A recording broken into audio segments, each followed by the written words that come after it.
முன்னொரு காலத்தில் மதீன் என்ற இளைஞன் பொன்னேரி என்ற சிறிய கிராமத்தில் வாழ்ந்து வந்தான். இவனது பெற்றோர் ஒரு நாள் திடீரென இறந்துவிட்டனர்.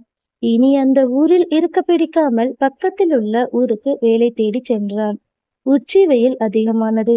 அப்போது ஆலமரத்து அடியில் படுத்து தூங்கினான். அவனை யாரோ தட்டுவது போல் இருந்தது. தூக்கம் கலைந்து விழித்தபோது ஒரு பேய் மரத்தின் கிளையில் உட்கார்ந்து கொண்டிருந்தது. அதை பார்த்ததும் அவனுக்கு மிகவும் பயமாக இருந்தது.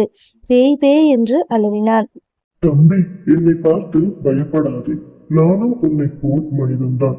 தற்சமயம் பேயாக இருக்கிறேன். மதீனுக்கு கை கால்கள் நடுங்க ஆரம்பித்து விட்டது.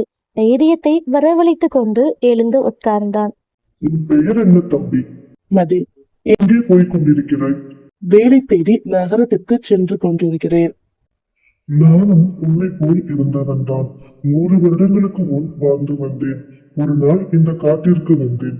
இங்கே தவம் செய்த முனிவரை பார்த்து கேலியாக சிரித்தேன்.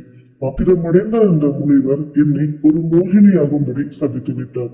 பிறகு நான் அவரை பார்த்து மன்றாடினேன். ஐயா, தயவு செய்து இந்த சாபத்திற்கு ஏதேனும் விமர்சனம் தள்ளுங்கள்.